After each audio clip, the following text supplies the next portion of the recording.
एक लड़की जो कहती थी मुझे लड़कों से बात करना पसंद नहीं, पर उसके फोन में जो मिला और उस रात जो हुआ। ये कहानी है साल 2018 की। वो हमारे हाई स्कूल का टाइम था।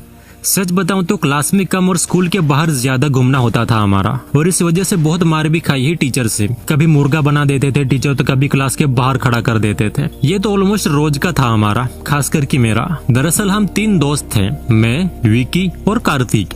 हम 3 बहुत पक्के दोस्त थे। तीनों की कोई गर्लफ्रेंड नहीं। विकी की क्रश आलिया भट्ट, मेरी इंग्लिश वाली मैम, और कार्तिक की श्रेया रावत। तुम लोग सोच रहे होंगे कि ये कौन है। दरअसल श्रेया रावत हमारे क्लास में नई आई थी लड़की, जो बहुत सुंदर थी, जिसपे हर लड़के की नजर थी। वो होते ना कुछ चमड़ी चोर, सुंदर लड़की देखी नहीं उसके सामने हीरो बनेंगे, वैसे नमूने बहुत थे। उसमें से कार्तिक भी था, पर वो पढ़ाई में ज्यादा स्मार्ट था, इसलिए क्लास में ज्यादातर लड़के और लड़कियां कार्तिक से हेल्प मांगते थे। श्रेया रावत किसी से बात नहीं करती थी। वो बहुत शांत रहने वाली लड़की थी। इवन ब्रेक के टाइम में भी क्लास के बाहर घूमने जाना, खेलने जाना, ऐसा नहीं करती थी। वो बस बेंच पे बैठी रहती थी और अपने में ही खोई रहती थी। इसका रीजन ये भी था कि कुछ चमड़ी चोर, इवन कॉलेज के लड़के भी स्कूल की लड़कियों को देखने आते थे, और वो डायरेक्ट ही कुछ भी बोल देते थे मुंह पे लड़कियों को। तो शायद इसी वजह से श्रेया भी बाहर नहीं घूमती थी। और हम तो वैसे भी क्लास बंक करते रहते थे। स्कूल के बाहर एक वीडियो गेम वाली जगह थी, कॉइन वाली मशीन थी। ओनर ज्यादा रहता नहीं था वहाँ पर। हम कॉइन डालते, मैग्नेट से वापस निकाल लेते और उसी कॉइन से फिर से खेलते। सिस्टम पूरा जुगाड़ पे चल रहा था हमारा। अब कुछ दिनों से कार्तिक ने हमारे साथ क्लास बंक करना बंद कर दिया। वो पूरे क्लास अटेंड करने लगा। इसका रीजन हमको नहीं पता था, पर वो धीरे धीरे हमारे साथ घूमना फिरना अवॉइड करने लगा। हम अगर उसके सामने जाते ना, तो कुछ न कुछ बहाना करके निकल लेता था वो। और जब भी कभी वो हमारे साथ होता था और सामने से श्रेया दूर से भी आती दिखी, तो हमको छोड़ के भाग के उसके साथ बात करने जाता। ऐसा बन गया था वो। मुझे और विकी को कोई आइडिया नहीं था, क्योंकि ज्यादातर लड़कियां कार्तिक से बात करती ही थी। श्रेया भी करती, इसमें कोई नई बात नहीं थी। अपना भाई हैंडसम था और ऊपर से उसका बाप पॉलिटिक्स में था, तो रोला तो था कार्तिक का। एक दिन क्लासरूम के दरवाजे पर मैं और विकी दूसरी क्लास के लड़कियों को गालियां बक रहे थे, और ये सब श्रेया क्लास में बैठ के सुन रही होगी। हमको नहीं पता था वो होगी क्लास में। तो कुछ दिन के बाद कार्तिक ने हमसे कम्प्लीटली कट ऑफ कर दिया। मतलब पहले के जैसे साथ रहता था, बात करता था, बकचोदी करता था, बंक करने जाता था, उसने सब कुछ छोड़ दिया। हमको समझ नहीं आ रहा था कि ये हुआ क्या है जो ये अब हमसे दूर हो रहा है। स्कूल की छुट्टी हुई। मैंने और विक्की ने कार्तिक से पूछा कि सीन क्या है, हमसे कोई प्रॉब्लम है या हमने कुछ तेरा बुरा किया है जो तो अब दूर दूर भागने लगा है। भूल गया क्या 5-6 साल की हमारी दोस्ती। फिर विक्की बोला, अब आजकल लड़की के साथ ज्यादा ही बात होने लगी है ना इसकी। अब लड़की आती है, दोस्ती भूल गया। भाई सही है। अब हमको नहीं पता था कि श्रेया भी पीछे से आ रही है, और उसने सब सुन लिया था। कार्तिक की टोन चेंज हो गई। वो बोलने लगा, तुम्हारे जैसों के साथ रह के तुम्हारे जैसे ही बन जाऊंगा मैं। औकात क्या है तुम्हारे मेरे साथ दोस्ती रखने की, और हाँ, तुम्हारे जैसे दोस्त नहीं चाहिए मुझे। बोल के वो श्रेया के साथ चला गया। विक्की गुस्से में बोलने वाला था, पर मैंने उसे बोला चल छोड़ जाने दे। आज तक इसने औकात वाली बात नहीं करी, और आज पहली बार करी है। तो हमने भी उसी वक्त दोस्ती खत्म कर दी थी। एक दिन मैं और विक्की क्लास में बैठे थे। वहाँ क्लास मॉनिटर आया और पूछने लगा, कार्तिक आजकल तुम दोनों के साथ रहता क्यों नहीं है, क्या हुआ? मैंने बोला, आजकल तू उसके साथ ज्यादा रहता है, तेरे को ज्यादा पता होगा। तो बोलता है, हाँ पता है, श्रेया को तुम दोनों नहीं पसंद, गाली वगैरह देते हो, लड़ाई वगैरह करते हो, क्लास बंक करते हो, इसलिए। मैंने पूछा मॉनिटर से, ये तुझे किसने बोला बे? तो वो बोला, अरे उस दिन ना मैं, श्रेया, आदित्य और कार्तिक हम साथ में ही थे। मैं बोला, अच्छा तो ये रीजन है दोस्ती तोड़ने का? मैंने पूछा मॉनिटर से, कार्तिक की श्रेया गर्लफ्रेंड है क्या? तो बोल रहा, अरे नहीं वो बस फ्रेंड है। मैंने बोला, अच्छा। मैंने पूछा, वो लड़की कैसी है श्रेया रावत, अच्छी है या फिर बुरी है? तो मॉनिटर ने बोला, श्रेया की मॉम नहीं है, उसके पापा उत्तराखंड में टीचर हैं, वो वहीं रहते हैं उसकी दूसरी वाइफ के साथ। श्रेया की सौतेली मम्मी उसको बहुत टॉर्चर करती है, बहुत मारती है, इसीलिए वो हमेशा चुप चुप और डरी हुई रहती है। अभी वो उसके रिलेटिव्स के घर रह रही है, और ये बात बिल्कुल सच है। श्रेया दिखने में तो अच्छी थी, पर वो बहुत डरी डरी रहती थी। ऐसी किसी के भी साथ बात करने नहीं लगती थी। इवन लड़कियों से भी बात नहीं करती थी। वो बस गिन चुन के 2-3 के साथ बात करती थी क्लास में। मैंने सब सुना, मुझे लगा सही है यार, बेचारी उसके दुख मन की बात कार्तिक को बताती होगी, उसका मन हल्का होता होगा। और वैसे भी श्रेया ने कार्तिक को हम 2 चूतियों से दूर करके अच्छा ही काम किया है, तो मुझे तो कोई प्रॉब्लम नहीं थी उससे। हमको जहाँ तक पता था वो सिर्फ फ्रेंड्स थे, और श्रेया कुछ ही महीनों में कार्तिक के साथ कंफर्टेबल हो गई थी। वो खाना खाने साथ जाने लगे, ब्रेक टाइम में बैडमिंटन खेलते थे। हमको भी उनको देख के अच्छा लगता था। जो भी कॉलेज के लड़के श्रेया को देखते थे, मैं और विक्की उनको बोल देते थे वो भाभी है तुम सबकी, मेरे दोस्त कार्तिक की बंदी है वो। जबकि हमको पता भी नहीं था कि वो रिलेशनशिप में है या फिर नहीं, हम बस हवा में तीर छोड़ रहे थे। ऐसे ही पूरा साल बीत गया। पूरा साल क्या, 2-3 साल उनका बहुत बढ़िया चला था। हमने कभी उनको लड़ते नहीं देखा। वो लड़की बहुत अंडरस्टैंडिंग थी कार्तिक के लिए। इतने 2-3 साल में श्रेया ने हमसे तो क्या किसी भी दूसरे लड़के से बात तक नहीं करी स्कूल में। अब जो लड़की इतनी अच्छी है तो रिलेशनशिप चले गए अच्छे से ऑब्वियसली। अब हाई स्कूल खत्म हो गया और मैं जॉब पे लग गया था। मैं यूट्यूब भी करता था जो कि बहुत अच्छे से ग्रो हुआ था मेरा। अगर मेरे पुराने सब्सक्राइबर हो तो आपको पता होगा मेरे पुराने चैनल पे 1,50,000 सब्सक्राइबर्स थे, जो कि एक हो गया था माँ चुद गई। खैर छोड़ो, मैं जॉब पे था उस दिन। अननोन नंबर से कॉल आया मेरे पास। मैंने उठाया तो पता चला वो कार्तिक है। वो बोलता है भाई याद हूँ क्या, मैं कार्तिक हूँ। मैं बोला हाँ याद है। वो बोला श्रेया रावत याद है मेरी फ्रेंड। मैंने बोला हाँ क्या हुआ। तो बोलता है उससे मिलने जाना है। मैंने बोला तो मिल ले। बोलता है भाई वो अब सूरत चली गई है यूनिवर्सिटी में पढ़ाई करने के लिए। तो मैंने बोला जब मिल ले, ज्यादा दूर थोड़ी है। तो बोलता है मैं चाहता हूँ कि तू मेरे साथ चले। अब मैं सोच रहा हूँ भाई जो 3-4 साल तक इसने मेरे से बात तक नहीं करी और आज अचानक कॉल करके बोल रहा है श्रेया से मिलने जाना है। मैंने कार्तिक को बोला अभी मैं जॉब पर हूँ, शाम को करता हूँ कॉल। को मैं कट कर दिया मैंने। शाम को मैंने विक्की को बात बताई।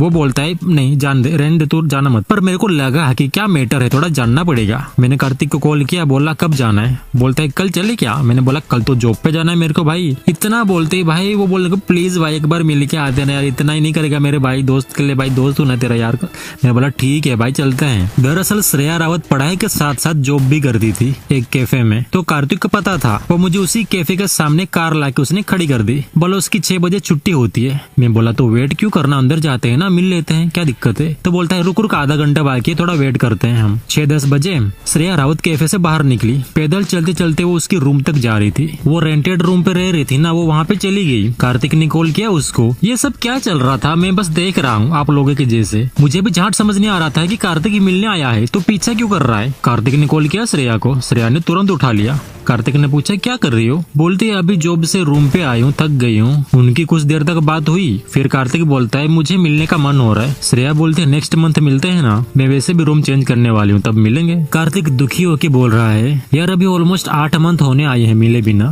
तेरा मन नहीं होता क्या मिलने का। तो बोलती है मेरा भी मन है पर पढ़ाई के साथ साथ जॉब भी कर रही हूँ। पापा पैसे भेजते हैं वो सेविंग करती हूँ और पार्ट टाइम जॉब करके पैसे मिलते हैं वो रूम रेंट भर देती हूँ। तो कार्तिक बोलता है मेरे पास से पैसे ले ले, क्यों जॉब कर रही है तू, क्या जरूरत है तेरे को जॉब करने की। तो उनकी लंबी लंबी बातें चली। मैं बस देख के सोच रहा हूँ कि बहन इतनी तड़प होती है क्या मिलने के लिए, है मरे जा रहा है सारा। कार्तिक ने बात बात में बोल दिया कि मैं सूरत ही हूँ, अगर तू चाहती है तो मिलते हैं अपन। श्रेया बोलती आओ रूम पे। उसने तुरंत लाइव लोकेशन भेज दी। हम उसकी अपार्टमेंट से थोड़े ही दूर खड़े थे पर हम जानबूझ के 10-15 मिनट लेट गए। वो हमको नीचे लेने आई। मैंने बोला तुम लोग जाओ अंदर, में कार में वेट करता हूँ। तो श्रेया बोलती अरे आप भी चलो। मैं बोला आप, इतनी इज्जत।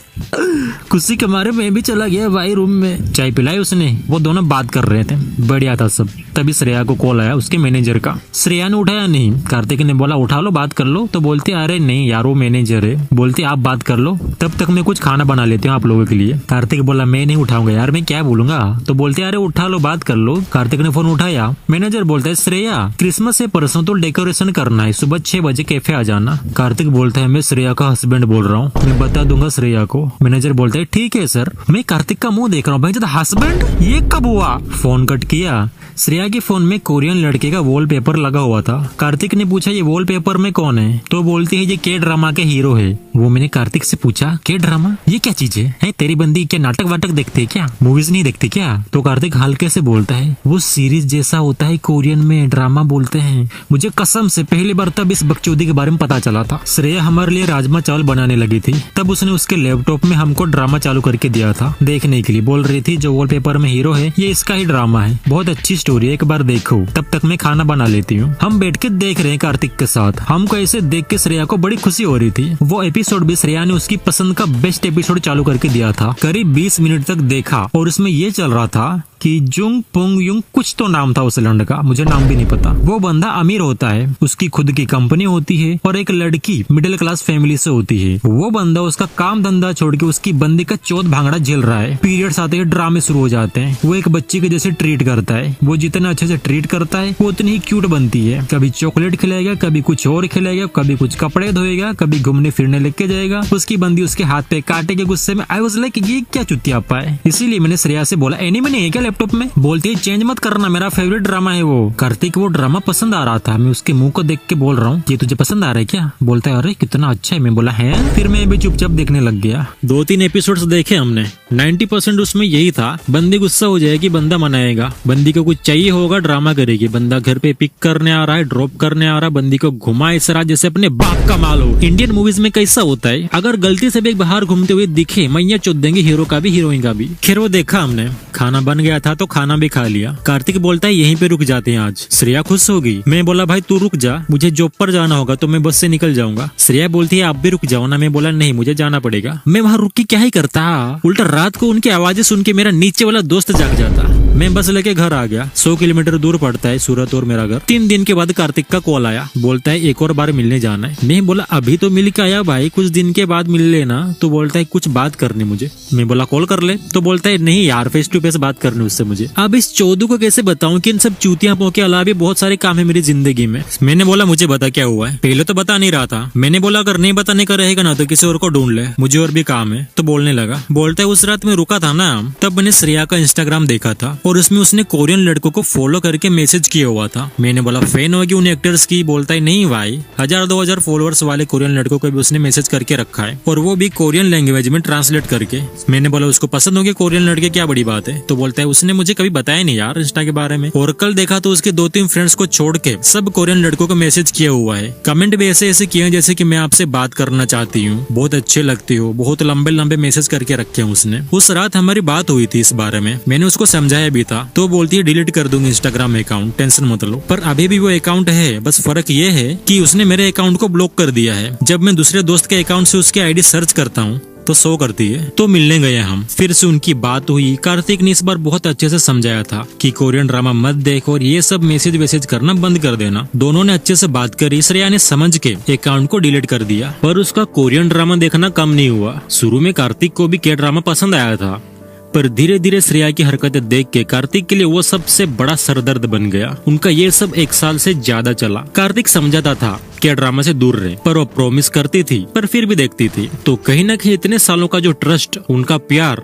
उनकी फीलिंग्स वो कार्तिक के साइड से धीरे धीरे खत्म हो रही थी। पर श्रेया को लगता था वो पता नहीं चलने देगी। सारी बातें कार्तिक मुझे बताने लगा क्योंकि और किसी को बता नहीं सकता था। वो मेरा जेन्युइन ओपिनियन पूछता था कि अगर तू मेरी जगह पे होता, तेरी बंदी तेरे साथ ऐसा करती तो तू क्या करता। मैंने सोच के बोला कि मेरी बंदी तो है नहीं तो मुझे इसके बारे में कोई आइडिया नहीं है, पर तुझे यही बोलूंगा कि जो चीज तुम्हें हर्ट करती है वो उसको समझना चाहिए। जो चीज मना की है उस चीज को बार बार करके अगर तुमको हर्ट करती है तो ये प्यार नहीं है, ये चॉइस है। पर जब तुम्हारे बार बार मना करने के बाद भी वही चीज रिपीट हो तो समझ लो ये गलती नहीं है, ये चॉइस ही होती है। और जब सब ठीक होने के बावजूद बातें छुपाई जाए, डीएम सीक्रेटली किए जाए तो मासूमियत नहीं होती, वो गिल्ट होता है। मूड खराब था बोलकर दूसरों से अटेंशन लेना प्यार नहीं होता, ये वैलिडेशन की भूख होती है। 1-2 बार होता तो समझ आता, पर जब 1 साल से चल रहा है तुम्हारा तो वो हैबिट बन चुकी होती है और हैबिट कैरेक्टर दिखाती है। अगर सब कुछ नॉर्मल होता तो छुपाने की जरूरत नहीं होती। जो चीज पार्टनर से छुपाई जाए वो पहले ही गलत होती है। के ड्रामा पसंद होना प्रॉब्लम नहीं, पर पीठ पीछे लड़कों को स्टॉक करना और डीएम करना ये लॉयलिटी की मात चोद देता है। जो लड़की तुझे सच में चाहती है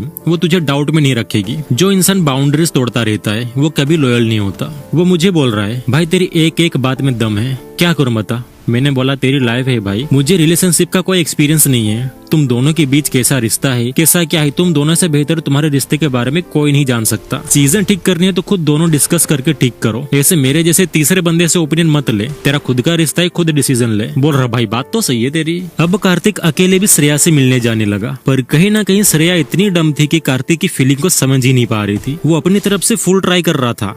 उसके बाद भी श्रेया चुप चुप के वो कोरियन लड़कों की फैन थी जो फेमस भी नहीं थे, 200-300 फॉलोअर्स वाले कोरियन लड़कों को डीएम करती थी क्योंकि वो हैंडसम थे। और कार्तिक मिलने जाता था तब इंस्टाग्राम ही डिलीट कर देती थी। वो ये समझ रही थी कि वो कभी पता ही नहीं चलने देगी, लॉन्ग डिस्टेंस है ना, क्या ही पता चलेगा वैसे भी। न्यू ईयर आया 2022 का। Kartik new year celebrate Shreya के साथ करना चाहता था, तो उसने मुझे भी बोला साथ चलने को, पर मैं कभी सेलिब्रेट नहीं करता। खुद के बर्थडे तक सेलिब्रेट नहीं करता तो न्यू ईयर कहाँ से करूंगा मैं, तो मैं नहीं गया। वो गया, अकेले सेलिब्रेट किया दोनों ने साथ मिलकर। और उसी रात कार्तिक ने श्रेया का फोन देखा जब वो वॉशरूम में गई थी। तब शायद वो इंस्टाग्राम डिलीट करना भूल गई थी। कार्तिक ने चेक किया तो 3 अकाउंट थे उसके, और सब में जो हैंडसम लड़के थे कोरियन और इंडियन और उसके कॉलेज वाले लड़के, उनसे चैटिंग करी हुई थी। कोरियन लड़कों में से किसी का भी उसको रिप्लाई नहीं आया था, पर श्रेया ने बहुत लंबे लंबे मैसेज लिखे हुए थे कोरियन बंदों को। वो सब एक साथ जब कार्तिक ने देखा तो उसका मन पूरी तरह से उठ गया श्रेया से। जो लड़की के कभी दोस्त नहीं थे, जो लड़की किसी से बात तक नहीं करती थी, जो लड़की हमेशा लॉयल रहने की बातें करती थी, रिश्ता कैसे चलता है उसकी बातें करती थी, जो लड़की सबसे अलग बताती थी अपने आप को, आज उसकी ऐसी हरकतें देख के कार्तिक से हजम नहीं हुआ। उसने उसकी तरफ से हर चीज समझाने की ट्राई करी थी करीब 1-2 साल से, पर श्रेया समझने वाली लड़की होती तो बहुत पहले समझ जाती। कार्तिक की अब पूरी फीलिंग्स खत्म हो गई थी और उसने गिव अप कर दिया। उससे अब और नहीं हो रहा था, वो थक गया था समझाते समझाते, और उसने उस रात हमेशा के लिए रिश्ता तोड़ लिया श्रेया से। दोबारा कभी कांटेक्ट करने की कोशिश भी नहीं करी। श्रेया का कहना था वो सब जितनी चैट्स कार्तिक ने देखी है जितनी भी लड़कों के साथ, वो बस एक ही मंथ में हुआ है, उससे पहले ऐसा कुछ भी नहीं था। एक बात ध्यान से सुनना, एक बार हर्ट करेगा, गलती हो सकती है, 2 बार हो जाए तो मिसअंडरस्टैंडिंग हो सकती है, पर जब वही चीज महीनों तक चलती रहे, जब हर बार मना करने के बाद भी वही काम दोबारा किया जाए, तो वो गलती नहीं होती, वो आदत होती है। और आदत एक्सीडेंटल नहीं होती। आदतें तब बनती है जब सामने वाले को ये पता हो कि वो कितना बर्दाश्त करेगा। 1 साल का टाइम कम नहीं होता। 1 साल में लोग एक दूसरे की आवाज से भी समझ जाते हैं कि दर्द कहाँ हो रहा है। फिर भी अगर कोई इंसान वही दर्द बार बार वही जगह पे दे तो समझ लो उससे फर्क ही नहीं पड़ता। और सबसे खतरनाक बात पता है क्या होती है? तुम उससे डाउट करना छोड़ देते हो और खुद को डाउट करना शुरू कर देते हो। तुम अपनी फीलिंग्स को ओवर थिंकिंग बोलने लगते हो। तुम अपनी बाउंड्रीज को इनसिक्योरिटी का नाम देने लगते हो, और धीरे धीरे तुम वो इंसान बन जाते हो जो सिर्फ एडजस्ट करता है, एक्सप्लेन करता है और खुद को जस्टिफाई करता रहता है। 1 साल का पैटर्न सिर्फ पास्ट नहीं बताता, वो फ्यूचर लिख देता है। क्योंकि जो इंसान 1 साल तक तुम्हारी फीलिंग को इग्नोर कर सकता है, वो पूरी जिंदगी तुम्हें कंफ्यूज ही रखेगा। इसलिए याद रखना, जो चीज 1 साल से चल रही है वो सुधरने के फेज में नहीं होती, वो दिखाने के फेज में होती है कि सामने वाला असल में कौन है। इस कहानी का सबसे बड़ा लेसन ये नहीं है कि कोरियन ड्रामा गलत है या किसी लड़की का किसी एक्टर को पसंद करना गलत है। नहीं, प्रॉब्लम यहाँ से शुरू होती है जब फैंटेसी और रियलिटी मिक्स हो जाती है। बहुत सी इंडियन लड़कियां कोरियन ड्रामास देखती है, एक perfect version of love imagine कर लेती है। वहाँ लड़का हमेशा अवेलेबल होता है, पैम्परिंग करता है, छोटी छोटी बातों पे चॉकलेट्स, गिफ्ट, सरप्राइज, गुस्सा भी क्यूट होता है। और लड़के चाहे कितना भी ड्रामा करे, लड़का सब हैंडल करता है। पर रियल लाइफ में ऐसा नहीं होता। तुम्हारा बॉयफ्रेंड कोई के ड्रामा के हीरो नहीं होता। वो जॉब करता है, स्ट्रेस में होता है, फैमिली रिस्पॉन्सिबिलिटी संभालता है, रोज इमोशनली 24/7 पैम्पर नहीं कर सकता तुमको। और यहीं से कंपैरिजन स्टार्ट होता है। फिर लड़की को लगता है ये मुझे उतना स्पेशल फील नहीं कराता जितना ड्रामा वाला बंदा कराता है। और जब एक्सपेक्टेशंस पूरी नहीं होती तो अटेंशन बाहर ढूंढने लग जाती है, डीएम करना, स्टॉक करना, और सब पीठ पीछे। क्योंकि सामने वाले को पता है अगर सच बोला तो प्रॉब्लम होगी, पता चल जाएगा। यहीं पे सबसे बड़ी गलती होती है, जब पार्टनर क्लियर मना कर चुका हो, जब उसे पता है कि ये चीज उसे हर्ट करती है, फिर भी वही चीज दोबारा की जाए तो वो गलती नहीं होती, वो चॉइस होती है। और जो चीज चुपचाप की जाए वो पहले से ही गलत होती है। मूड खराब था इसलिए क्या था, ये एक बहाना होता है। क्योंकि मूड खराब होने पर जो इंसान तुमसे प्यार करता है वो तुम्हारे पास आता है, तुमसे बात करता है, दूसरों से वैलिडेशन नहीं लेता, अटेंशन नहीं मांगता, बात करने नहीं जाता कहीं और पर। इस कहानी का एंड इसलिए हुआ क्योंकि प्यार कम हो गया था, ऐसा नहीं। एंड इसलिए हुआ क्योंकि एक इंसान समझा रहा था और दूसरा सिर्फ छुपा रहा था। और याद रखना, जो चीज 1 साल से चल रही हो वो सुधरने के फेज में नहीं होती, वो उसका असली चेहरा दिखाने की फेज में होती है। इसलिए कभी भी प्यार में अपनी बाउंड्रीज को कमजोर मत समझना, क्योंकि जो तुम्हें सच में चाहेगा वो तुम्हें डाउट में नहीं रखेगा। तो ये थी मेरे दोस्त की स्टोरी, मुझे लगा बता देनी चाहिए क्योंकि ये कांड भी न्यू ईयर के दिन ही हुआ था। तो अभी ये न्यू ईयर भी आ गया है, तो शायद ये वीडियो न्यू ईयर पे आएगी या फिर उसके अगले दिन भी आ सकती है, देखते हैं। और आपका क्या मानना है इस स्टोरी के बारे में? क्या कार्तिक ने सही किया? आप अपनी राय जरूर से कमेंट में बता सकते हैं। और वीडियो देखने के लिए बहुत बहुत धन्यवाद। Thanks for watching.